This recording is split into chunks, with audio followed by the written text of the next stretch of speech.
My name is Julia Baker, a 42-year-old software developer and single mother living in a quiet suburban neighborhood. The barbecue sauce on my plate suddenly looked like blood. I looked up at my sister, Amanda. She was holding a glass of wine, smiling like she had just told the best joke in the world. But it wasn't a joke. We were sitting at the long picnic table in my parents' backyard for Labor Day. Everyone was there. My 15-year-old son, Alex, sat next to me.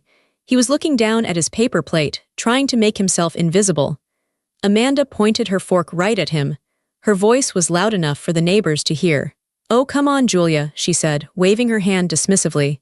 "Let's be real. Alex is always going to be special. He's limited. A kid like that is always going to need help just to get through the day." Then she laughed.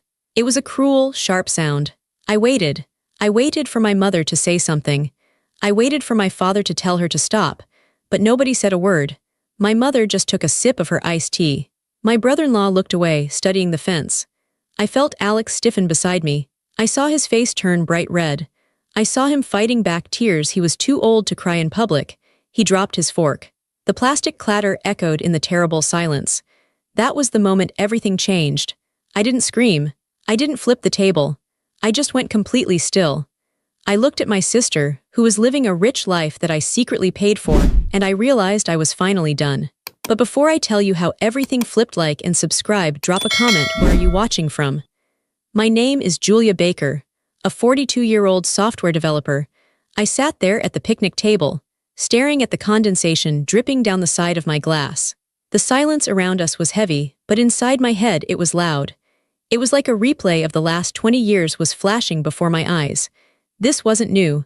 That was the worst part about it. Amanda's cruelty wasn't a surprise. It was a habit. It was a language she had been speaking to me for as long as I could remember. I looked at my sister. She was laughing, tilting her head back, her expensive sunglasses perched on top of her perfectly highlighted hair. She looked like the picture of success. She looked like the winner, and she looked at me like I was the loser. Growing up, it was always the same story. Amanda was the sparkly one. She was the one who needed the new dresses, the dance lessons, the attention. I was Julia. I was the sturdy one, the one who did her homework, the one who didn't cause trouble, the one who didn't need anything. My parents fell into that trap easily. "Julia is fine," they would say. "Julia can take care of herself, but Amanda needs support." They didn't realize that support would turn into a lifetime of enabling. When we became adults, the gap between us only seemed to get wider, at least on the surface. Amanda married Greg. Greg was a nice guy, handsome, with a job in sales that sounded important but relied heavily on commission. They bought a big house in a subdivision that was just a little too expensive for them.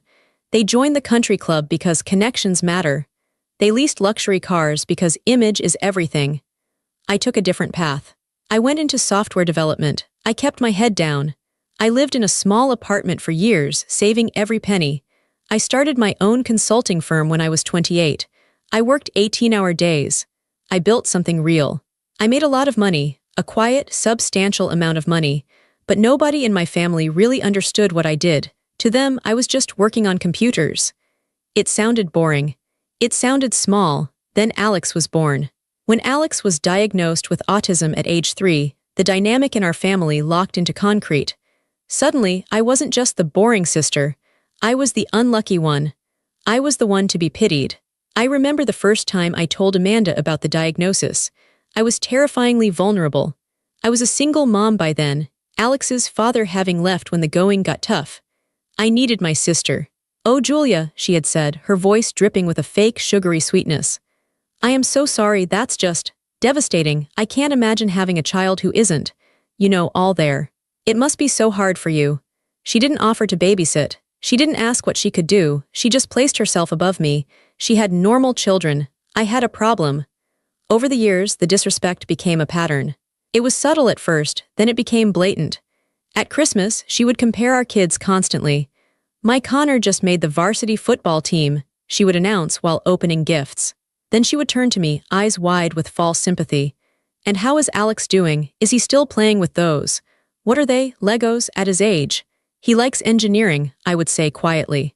"He builds complex structures." "Right," she would smirk. "Legos, whatever keeps him occupied, I guess." She treated Alex like he was a broken toy. She spoke to him in a loud, slow voice like he was deaf or stupid. She never tried to understand him. She never saw his brilliance. She only saw what he couldn't do. And while she was putting me down, she was taking my money. That was the secret that burned in my stomach as I sat at that barbecue. The financial truth was a twisted knot that bound us together. It started 5 years ago. My father had a health scare, and my parents' retirement savings took a hit. They were worried about Amanda. Amanda and Greg were drowning in debt. They were living a lifestyle they couldn't afford, trying to keep up appearances at the country club and the private school. My mother had come to me, crying in my kitchen. "Julia, you have to help," she begged. "Amanda is going to lose the house. The kids, they'll have to leave their school, it would destroy them. You know how sensitive Amanda is. She can't handle that kind of failure. You're doing so well, you have so much. Can't you just help a little?" I loved my niece and nephews. I didn't want them to suffer because their parents were irresponsible. So I agreed. But I made a mistake. I didn't just give them a loan. I stepped in and fixed it. I started paying the tuition for Amanda's 3 children at St. Augustine Academy. It was an elite private school. The bill was astronomical. I paid it directly to the school so Amanda wouldn't have to worry about the logistics. Then, it was the allowance. My mother suggested it. Just to help them with groceries and gas until Greg's commission picks up. I set up a standing transfer, $5,000 a month, every single month, for 3 years. Then it was the country club. "It's good for business," Amanda had argued to our parents. "Greg meets clients there." But they couldn't pay the dues, so I paid them. I put it on my credit card as an automatic payment. I was funding her entire life. I was paying for the very status she used to look down on me. I drove a 5-year-old sedan. I lived in a modest house in a quiet neighborhood. I didn't wear designer labels. To look at us, you would think Amanda was the rich one and I was struggling. And she believed it. That was the craziest part. She had convinced herself that she deserved this money. She never said thank you, not once. In her mind, the money coming from me was just natural resources, like water from a tap. She actually thought she was better than me. I remembered a lunch we had 6 months ago. I paid, of course. Amanda was complaining about the service. "You really should dress up more, Julia," she had said, picking at her salad. "You look so tired, and that sweater, it looks like something Mom would wear. You need to put yourself out there. Maybe if you tried harder, you could find a husband like Greg, someone to take care of you." I almost choked on my water. I was literally paying for the salad she was eating. I was paying for the highlights in her hair. I was paying for the gas in the Range Rover she drove to the restaurant. And she was telling me I needed a man to take care of me, but I didn't say anything. I just nodded and took the check. Why did I do it? Why did I let it go on for so long? I told myself it was for the kids. I told myself it was to keep the peace for Mom and Dad. But sitting there at the barbecue, watching Alex stare at his shoes, I realized the truth. I did it because I was trying to buy their love.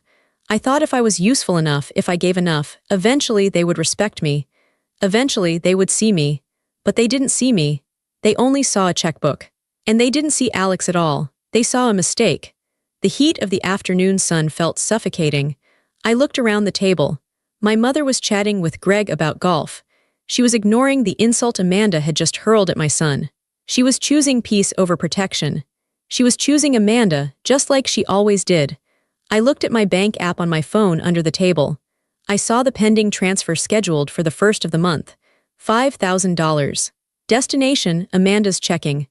I felt a cold hardness settle in my chest. It wasn't rage. Rage is hot and messy. This was ice. This was clarity. They thought I was weak. They thought I was the doormat. They thought I was the single mom with the autistic kid who needed their pity and their social approval. They had no idea that I held the keys to their entire kingdom. The barbecue continued. The air smelled of charcoal and grilled meat, a smell that usually made me happy, but today it made my stomach turn. Amanda wasn't done. She had tasted blood with that first comment, and since nobody had stopped her, she wanted more. She was holding court at the end of the table. "I'm just saying," Amanda continued, her voice projecting like she was on a stage. "We have to be realistic about the future. It's not fair to give false hope." She looked directly at me again. "Julia, have you looked into group homes? For when he's older." The chatter at the table died down again. This was a line. Even my father looked uncomfortable. He cleared his throat. "Amanda, let's not talk about this now. Why not? Amanda shrugged, taking a bite of a deviled egg. We're family. We should be able to talk about the hard stuff. I'm just worried about Julia. She's going to be burdened with him forever. He's never going to live independently. He's never going to have a real job. He's never going to get married. It's a life sentence. A life sentence. She called my son a life sentence. Next to me, Alex stood up. He moved abruptly, his knee hitting the table leg. The lemonade in his cup sloshed over the rim. I need to go to the bathroom, he mumbled. He didn't look at anyone. He just turned and walked fast toward the back door of my parents' house. His shoulders were hunched up around his ears. He walked with that stiff, rapid gait he used when he was trying to hold himself together. I watched him go. My heart broke into 1,000 sharp pieces. He's so sensitive, Amanda sighed, rolling her eyes. You coddle him, Julia, that's the problem. He needs to toughen up. The world isn't going to be nice to him. You're the one not being nice to him, I said. My voice sounded strange to my own ears. It was very low, very steady. Amanda laughed. I'm the only one being honest. Everyone else tiptoes around it. I'm just saying what everyone thinks. I stood up. Excuse me. I walked away from the table. I didn't run. I walked calmly toward the house. I could feel their eyes on my back. I could hear Amanda muttering something about me being dramatic. I went inside the cool, dark house. I walked down the hallway to the guest room where Alex usually went to hide during family gatherings. The door was closed. I knocked softly. Alex, honey, it's Mom. There was no answer. I opened the door. Alex was sitting on the floor in the corner between the bed and the wall. He had his noise-canceling headphones on. He was rocking back and forth rhythmically. His face was wet. He wasn't making a sound, but the tears were streaming down his cheeks. I sat down on the floor next to him. I didn't touch him right away. I knew he needed space when he was overloaded. I just sat there being a presence. After a few minutes, he took the headphones off. He looked at me with red, swollen eyes. Is it true? He asked. His voice was small and cracked. Is what true, baby? That I'm a burden. That I'm broken. I felt a physical pain in my chest, sharp and agonizing. No, Alex, you are not a burden. You are the best thing that ever happened to me. You are smart and kind and brilliant. Aunt Amanda says I'm limited, he said, staring at the carpet. She says I'll never do anything real. Aunt Amanda is wrong, I said firmly. She doesn't know you. She doesn't know about the coding competition. She doesn't know that you built a whole server by yourself. She doesn't see you. She laughs at me, he whispered. They all laugh, that was it. That was the moment the last thread of obligation snapped. I looked at my son. I saw the pain that my family, my own flesh and blood, had inflicted on him. They did it casually. They did it for sport. They did it while eating food I paid for in a lifestyle I subsidized. I had spent years trying to be the good sister and the good daughter. I had swallowed my pride. I had written the checks. I had smoothed things over. I thought I was keeping the family together, but I wasn't keeping the family together. I was financing my own abuse. I was paying them to hurt my son. I wasn't just a victim anymore. I was an accomplice. By giving them money, I was giving them the power to stand over us. I was validating their delusion that they were superior. I wiped a tear from Alex's cheek. Listen to me, Alex, I said. This is the last time, I promise you. This is the last time anyone in this family ever makes you feel like this. He looked at me, confused. Do we have to leave? No, I said, a cold calm washed over me. We don't have to leave. We are going to finish the barbecue, but things are going to be different. How? Because I'm done helping them, I said. I stood up and held out my hand. Wash your face. Put your headphones back on if you want. You can stay in here and play on your tablet. I'll be back in a little while to get you. Okay, he said. I walked into the bathroom and looked at myself in the mirror. I looked the same as I had 10 minutes ago, a woman in a simple navy sundress with hair pulled back in a ponytail. But I wasn't the same. The pleaser was dead. I took my phone out of my pocket. I checked the signal. It was strong. I walked out of the bathroom and went into the den, which was empty. I sat down at my father's old desk. I opened my laptop bag, which I always carried with me for work emergencies. I opened the laptop. The screen glowed blue in the dim room. I logged into my email. I logged into my bank portal. My hands weren't shaking. They were steady as rocks. I felt a strange sense of detachment. It was like I was performing surgery. I was cutting out a tumor. It had to be precise. It had to be complete. I could hear Amanda's laugh coming from the backyard. It was a high, cackling sound. She was probably telling another story about how hard her life was, or how exhausting it was to deal with the contractors for her kitchen renovation. A renovation I was paying for. I took a deep breath. It was time. I stared at the spreadsheet I had created years ago titled Family Support. I usually avoided looking at the grand total because it made me feel nauseous, but today I forced myself to look. The numbers were stark. They were black and white. They didn't lie. St. Augustine Academy tuition, $32,000 per year per child. 3 children, that was $96,000 a year. I had been paying it for 4 years. That was nearly $400,000. Just for school. I thought about the emails I got from the school. Thank you for your prompt payment, Miss Julia. They knew who paid the bills. But on the school directory, Amanda and Greg were listed as patrons. They went to the galas. They sat at the VIP tables. I wasn't even invited to the fall fundraiser last year. Amanda said it was couples only and she didn't want me to feel awkward. I had paid for the table she sat at. I scrolled down. Monthly support stipend, $5,000 per month. 36 months. $180,000. This money was supposed to be for essentials. But I knew where it went. I saw Amanda's Instagram. It went to trips to Cabo. It went to the new designer handbags she flaunted. It went to the Botox and the spa days. She called it self-care. I called it theft by guilt. She had told me once, Julia, money just isn't that important to you. You're a simple person. You don't need things like I do. I'm an aesthetic person. I need beauty around me to function. I had nodded then, feeling vaguely ashamed of my simplicity. Now, reading those numbers, I realized how manipulative that statement was. She had framed my financial responsibility as a lack of taste, and her greed as a refined sensitivity. I scrolled further. Country club membership, $15,000 initiation fee, $800 monthly dues. Bar tabs and dining minimums, average $500 a month. I looked at the latest charge on my credit card statement. Oak Haven Country Club, $450. That was from last weekend. They had gone to the Sunday brunch. I wasn't invited to that either. I had been keeping a secret ledger of my own exploitation. And the worst part was, I had kept it secret to protect their pride. I never told Greg that I was paying the tuition. Amanda made me promise. Greg is so proud, she had said. If he knew his sister-in-law was paying for the kids' school, it would crush him. Please, Julia. Let him think I'm handling it with my inheritance from Grandma. Grandma left us $5,000 each. That was gone in a week. So Greg walked around thinking he was providing this lavish life. He strutted around the barbecue, talking about the market and his investments. He was living in a fantasy world constructed entirely on my bank account. And my parents, they knew about the tuition. They knew about the monthly help. But they chose to forget it. It was inconvenient for them to acknowledge that their golden child was a financial failure and their boring daughter was the savior. If they acknowledged it, they would have to treat me with respect, and that would upset the family order. The total at the bottom of the spreadsheet was staggering. Over the last 5 years, I had given my sister nearly $750,000. $750,000. I could have bought a bigger house. I could have set up a trust fund for Alex. I could have retired early. Instead, I bought Amanda a fake life. And in return, she mocked my son. She told him he was broken.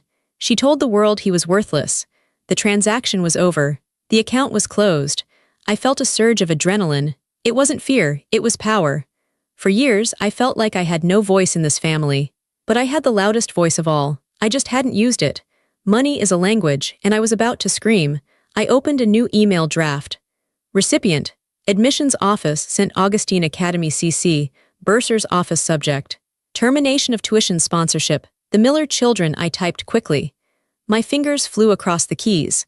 I didn't need to draft or edit. The words were ready. To whom it may concern, I am writing to formally notify you that I, Julia Baker, will no longer be responsible for the tuition payments for Connor Miller, Sarah Miller, and Braden Miller, effective immediately. Please cancel all automatic payments associated with my bank account, ending in 4590. Do not process the upcoming semester's tuition, which is scheduled for withdrawal on Monday. Please direct all future invoices and financial communications to the children's legal guardians, Amanda and Greg Miller. I have no further financial obligation regarding their enrollment. Sincerely, Julia Baker. I read it once. It was cold, it was professional, it was final. I hovered my mouse over the send button. If I sent this, the fallout would be nuclear. The kids would likely be kicked out within the month if Amanda and Greg couldn't pay. And I knew they couldn't pay. They didn't have $32,000. They probably didn't have $3,000. I thought about my nephew Connor. He was a nice kid, though he was starting to act entitled like his mother. Was it fair to punish him? Then I heard Amanda's voice drifting from the open window again. It's just hard to relate to Julia, she was saying. She's just so bitter. I think she's jealous of my life, honestly. She sees how happy we are, how normal our family is, and it eats her up. Jealous. She thought I was jealous. I clicked send. The little whoosh sound of the email sending was the most satisfying sound I had ever heard. I wasn't done. I opened my banking app. I went to scheduled transfers. I selected Amanda monthly support $5,000. I clicked cancel series. Are you sure? The app asked. Yes, deleted. I went to my credit card portal. I selected authorized users. I found Amanda Miller and Greg Miller. I clicked remove user. Card canceled immediately. I went to the Oak Haven Country Club website. I logged into the member portal using the login I paid for but never used. I went to billing. I removed my credit card information. I replaced it with the billing address for Amanda's house, leaving the payment field blank. They would get a bill in the mail next month. A bill they couldn't pay. It took me 12 minutes. In 12 minutes, I dismantled the entire infrastructure of Amanda's life. I closed the laptop. I put it back in my bag. I stood up and smoothed down my dress. I checked my face in the reflection of the window. I looked calm. I looked peaceful. I walked back out to the backyard. The sun was beginning to set. The fireflies were coming out. Amanda was eating a slice of key lime pie. She waved her fork at me when I walked out. Oh, there she is, she called out. Finally coming out of your cave. Come have some pie, Julia. Don't be such a sourpuss. I smiled. It was a genuine smile. It was the smile of someone who knows a secret. No thanks, Amanda, I said lightly. I'm not hungry. I sat down next to my mom. Is Alex okay? Mom asked quietly, looking guilty. He's fine, I said. He's watching a movie. Amanda didn't mean it, Mom whispered. You know how she is. She just speaks without thinking. Don't hold a grudge, Julia. It ruins the family dynamic. I'm not holding a grudge, I said honestly. I'm not angry at all. And I wasn't. The anger had evaporated. It had been replaced by anticipation. I watched Amanda laugh at something Greg said. She looked so comfortable. She looked so secure. She had no idea that the ground beneath her feet had already vanished. She was falling and she didn't even know it yet. I took a sip of my iced tea. It tasted sweet. So, Amanda said, looking at me, what were you doing inside for so long, working, even on a holiday? God, you really need to get a life, Julia. I was just taking care of some housekeeping, I said, cleaning up some old messes. Boring, she sang out. Maybe, I said, but necessary. I sat there for another hour. I watched the sun go down. I listened to them talk about their upcoming vacation to Martha's Vineyard. A vacation they were planning to put on the credit card I had just canceled. I listened to Greg brag about how he was going to upgrade his golf clubs. I listened to Amanda talk about how Connor needed a tutor for math, but only the best, obviously. I listened, and I didn't say a word. I didn't need to. The email was sitting in the inbox of the St. Augustine admissions director. The bank transfer had been stopped. The credit card was dead. Monday morning was going to be very, very interesting. Come on, Alex, I called out when it was time to go. Alex came out of the house, his headphones around his neck. He looked wary. He stayed close to me. Say goodbye to Aunt Amanda, my mom urged. Alex looked at Amanda. He didn't say anything. Cat got your tongue, Amanda teased. Whatever, bye kiddo, try to be more social next time. I put my arm around Alex's shoulder. I felt his tension. We're leaving, I said. See you at Sunday dinner, Mom asked. We'll see, I said. We walked to my car, my sensible 5-year-old sedan. We got in. I started the engine. Did you really mean it? Alex asked as we pulled out of the driveway. That you're done helping them? I really meant it, I said. What's going to happen? Consequences, I said. Real life is going to happen. I drove us home. For the first time in years, I didn't feel the heavy weight of dread in my stomach. I felt light. I went to sleep that night and slept like a baby. I knew the storm was coming. But for the first time, I wasn't the one standing in the rain. I was the one watching from the window. Monday morning arrived with a deceptively quiet sunrise. I woke up at 6:30 a.m. just like I always did. I made coffee. I made Alex his favorite oatmeal. I packed his lunch. My routine was exactly the same, but the air in the house felt different. It felt cleaner. I dropped Alex off at school. He seemed lighter today, too. Maybe he sensed that something had shifted, even if he didn't understand the mechanics of it. I went back home to my home office. I had actual work to do, client codes to check, a Zoom meeting at noon, but I couldn't focus. I sat there with my phone on the desk next to me, screen facing up. I was waiting. It didn't take long. At 9:15 a.m. the phone lit up. Amanda. I watched it ring for a moment. I took a sip of my coffee, then I picked it up. "Hello," I said, my voice was calm. "Julia," Amanda's voice was high-pitched, bordering on a screech. She was breathing hard, like she had been running. "You need to call the bank right now. There's been some kind of massive screw-up." "What's wrong?" I asked, leaning back in my chair. "I'm at the school," she said. I could hear the echo of the administrative hallway in the background. "I just dropped the kids off, and the bursar, Mrs. Gable, pulled me aside. She said the tuition payment for the semester was declined. She said the sponsorship was canceled." "Okay," I said. "What do you mean, okay?" Amanda yelled. "It's not okay, it's embarrassing. I'm standing here in the office and people are looking at me. You need to fix this immediately. Call them and tell them it was a mistake. Give them the card number again." "It wasn't a mistake, Amanda," I said. There was a silence on the other end. It was a stunned, thick silence. "What?" she whispered. "I canceled the payments," I said. I spoke slowly and clearly so there could be no misunderstanding. "I sent an email on Friday night. I am no longer paying for the children's tuition at St. Augustine." You what?" Her voice trembled. "Is this a joke?" "Because it's not funny, Julia. The semester starts today. They won't let them in class if the balance isn't cleared." "I know," I said. "That's how private schools work." "But why?" She sounded genuinely baffled. That was the thing about Amanda. She was so deep in her entitlement that the idea of me saying no didn't even compute. "You can't just do that, you promised." "I didn't promise a lifetime supply of money," I said. "I helped you when you were in a crisis. But the crisis is over.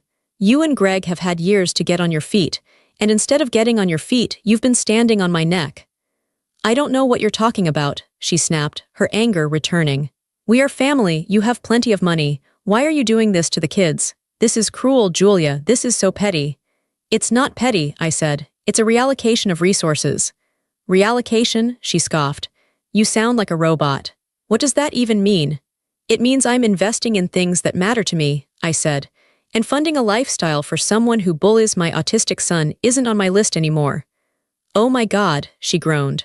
"Is this about the barbecue? Are you serious?" "Julia, it was a joke. You are so sensitive. You're ruining my children's education because you can't take a joke." "It wasn't a joke to Alex," I said. "And it wasn't a joke to me." "Fine," she yelled. "Fine, I'm sorry. Is that what you want? I'm sorry I hurt your feelings. Now fix the tuition." "No," I said. "Julia, please. Greg is going to kill me. We don't have $30,000 sitting around." "Then maybe public school is a better fit," I suggested. "The public schools in your district are very good. I went to public school. You went to public school. We turned out okay." "Public school?" She choked out the words like they were poison. "My kids can't go to public school. All their friends are here. It would destroy their social standing." "That's not my problem, Amanda," I said. "I'm telling Mom," she threatened. "I'm going to tell her you're being abusive." "Tell her," I said. "But before you go, there's one more thing you should know." "What?" she snapped. "The tuition isn't the only thing I canceled." I heard her breath hitch. "What do you mean?" "The monthly transfer," I said. "The $5,000, that's gone too, and the country club membership. I removed my card this morning." I heard a sound that sounded like a phone dropping or maybe a purse hitting the floor. "You can't," she whimpered. "Julia, you can't do that. That's our grocery money. That's the car payments. That's everything." "You and Greg are both adults," I said.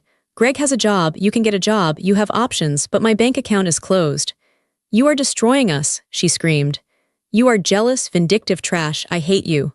Do you hear me? I hate you." "I heard you loud and clear at the barbecue," I said. "Goodbye, Amanda." I hung up the phone.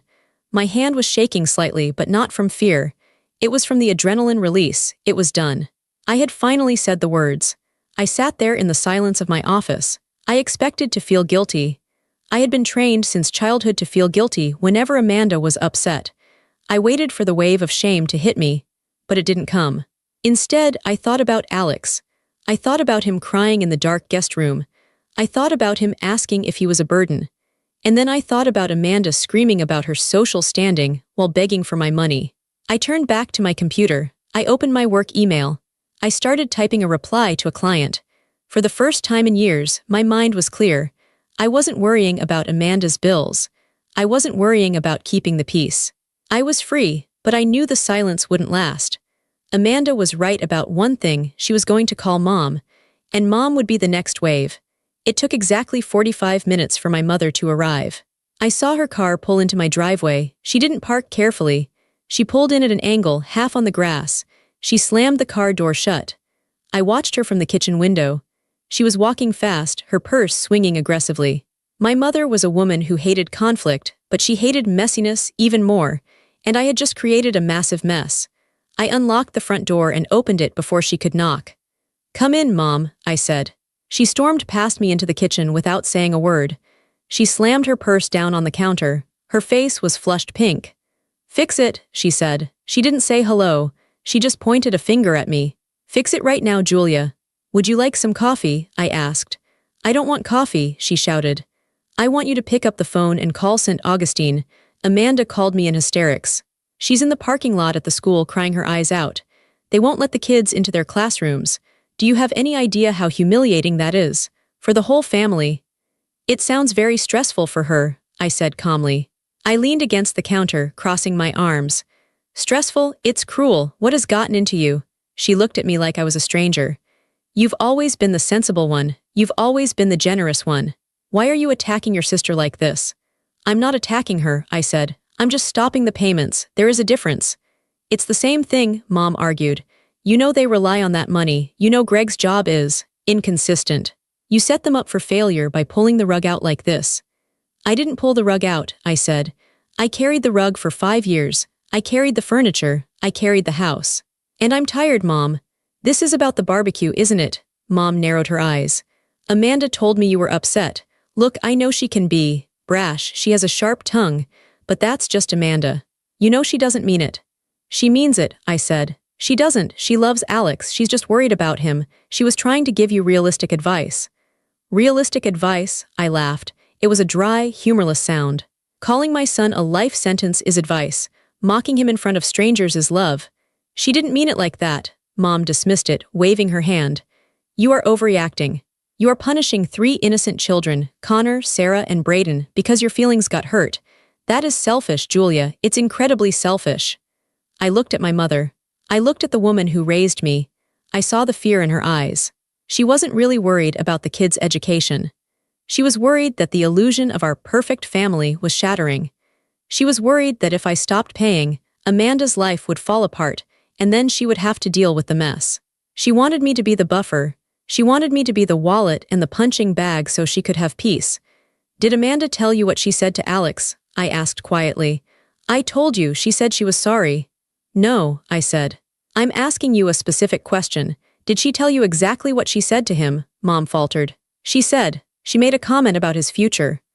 "She looked at my 15-year-old son," I said, my voice steady but hard as steel, "and she told him he was limited. She laughed at him, she called him a burden, and when he got up to leave to hide his tears, she rolled her eyes and called him weak." I took a step closer to my mother. "And you sat there, Mom. You took a sip of your iced tea and you looked at the fence. You let her do it." The room went silent. The refrigerator hummed. A bird chirped outside. My mother's face paled. She opened her mouth to speak, but nothing came out. She knew it was true. "I have spent my entire life trying to buy my way into this family," I continued. "I thought if I paid for the school, and the club, and the house, that maybe you guys would respect me. Or at least you would respect my son, but it didn't work. You took the money and you still treated us like we were broken." "Julia," Mom's voice was softer now, wavering. "I am done paying for people who hurt my child," I said. "It's that simple. If Amanda wants a country club membership, she can pay for it. If she wants private school, she can get a second job. But I am not working 18 hours a day to fund a woman who abuses my son." Mom slumped against the counter. She looked old suddenly. The anger had drained out of her, replaced by a frantic anxiety. "But what are they going to do?" she whispered. "They can't afford that life, Julia. They'll lose everything." "Then they were living a lie," I said, "and it's time for them to wake up." "Greg will leave her," Mom said, her voice trembling.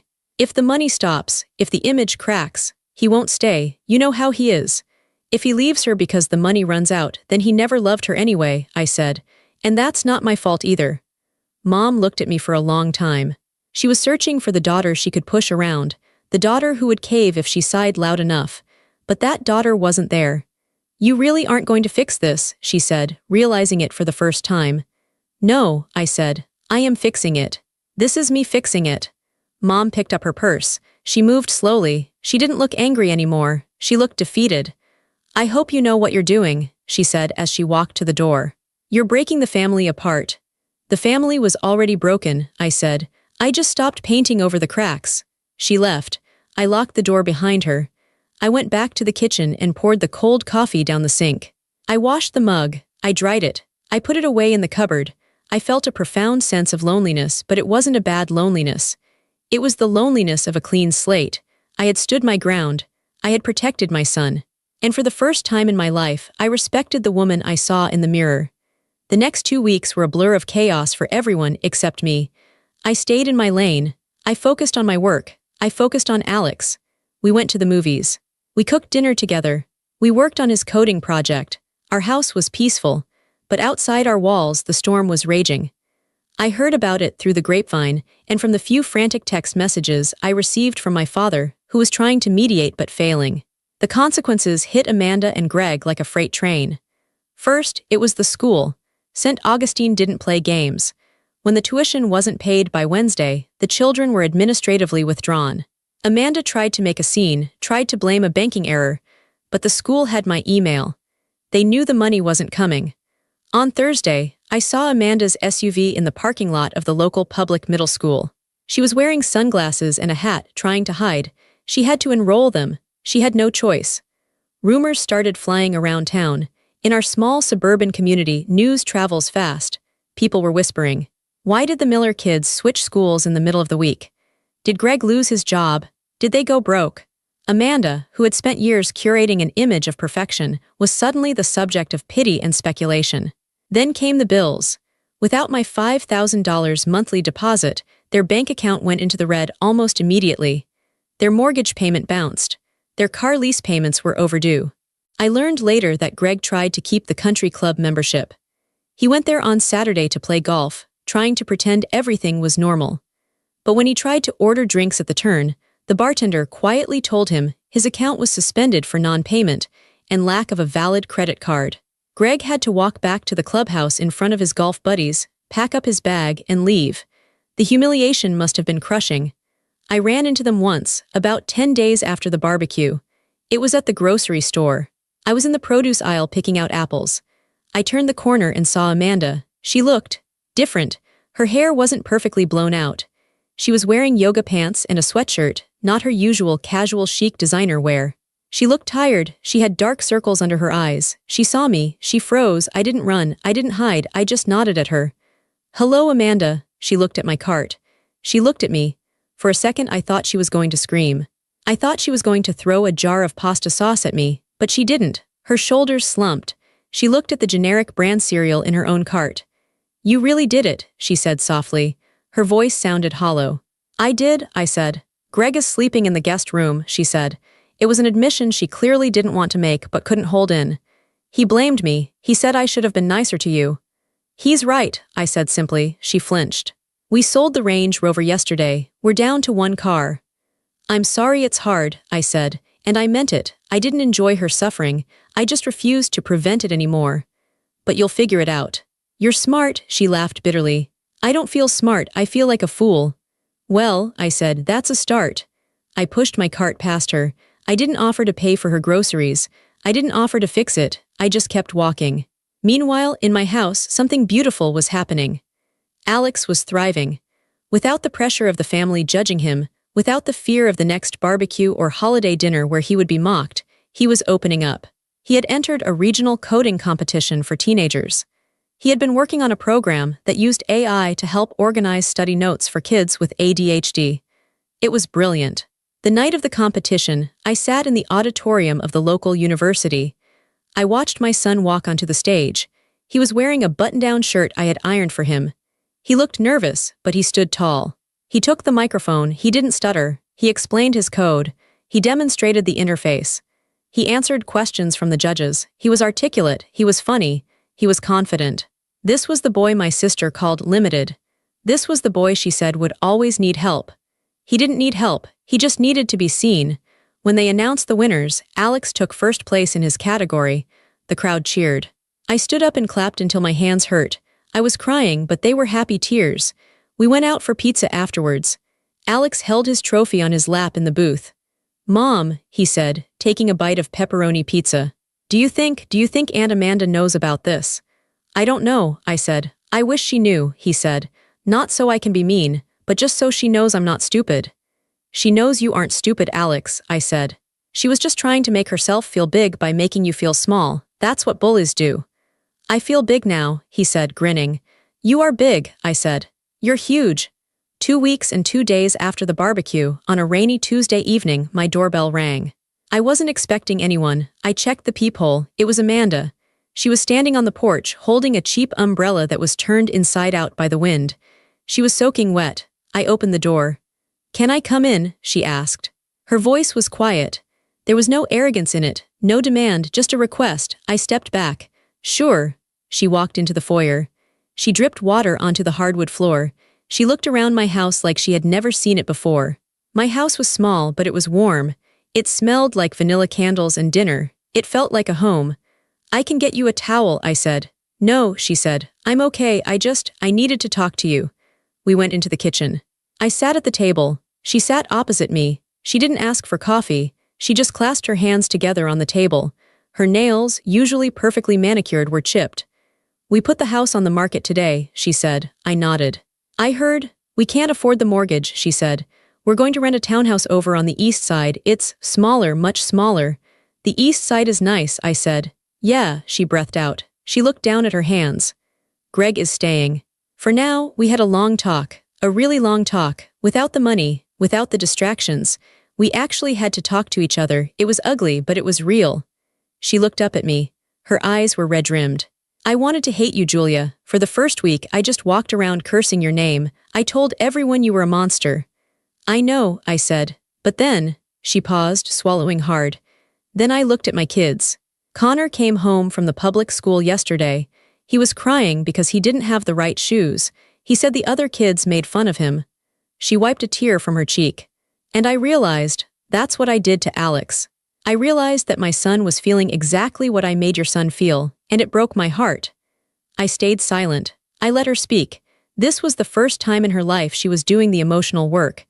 "I was jealous of you," she said. The words came out in a rush, like she had to vomit them up. "Jealous?" I asked, genuinely surprised.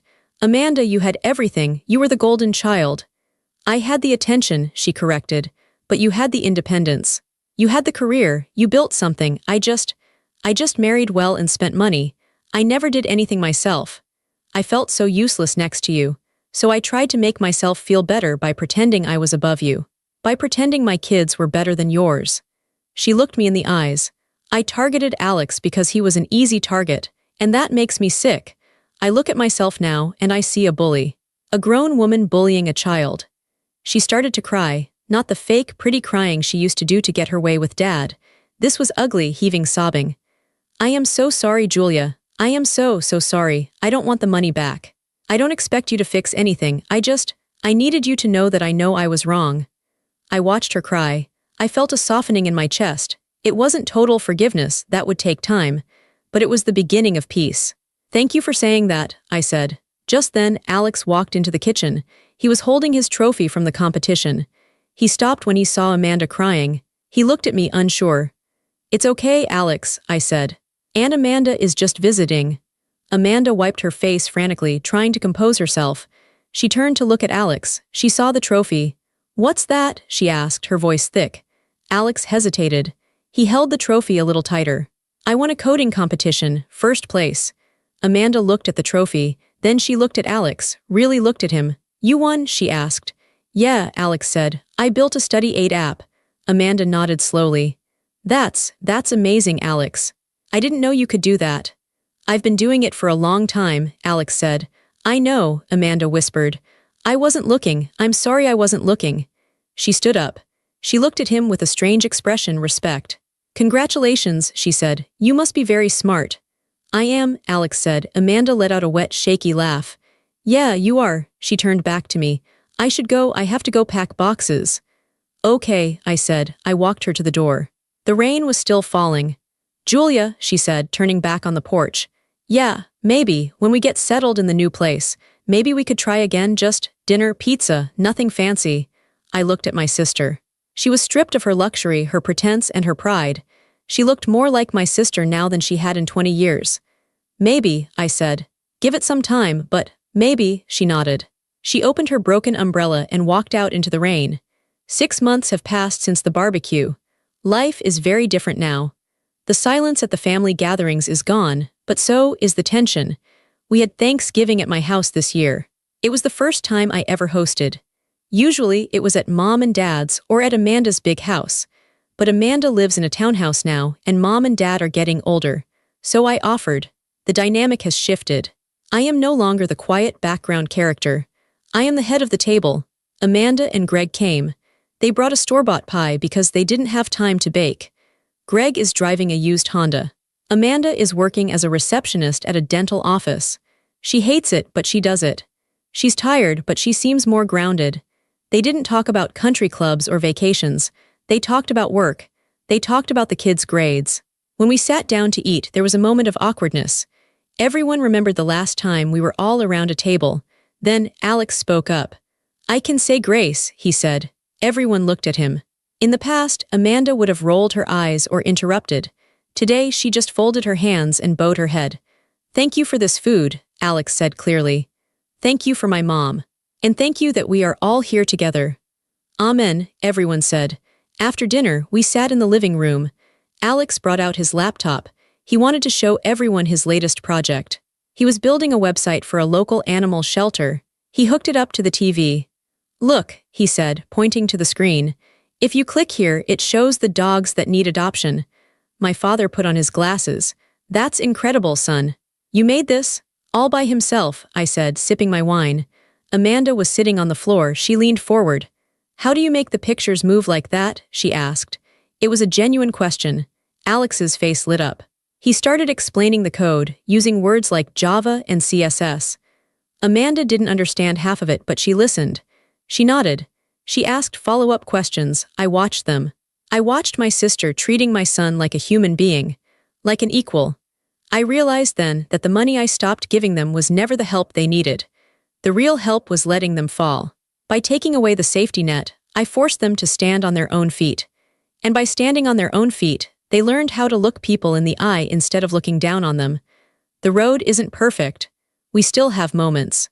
Mom still sighs about how small Amanda's new house is. Amanda still has days where she's bitter about her lost status. But the abuse is gone. The disrespect is gone. I looked around my living room. I saw my family, imperfect, messy, but finally real. I looked at Alex, explaining his code with his hands waving in the air, his eyes bright with joy. He wasn't a victim anymore. He was the smartest person in the room. And I wasn't a victim either. I was Julia. I was a mother. I was a provider. And for the first time, I was the author of my own story. I took a deep breath, savoring the peace. It had cost me a lot of money over the years to learn this lesson, but the refund, the self-respect I got back, was worth every penny.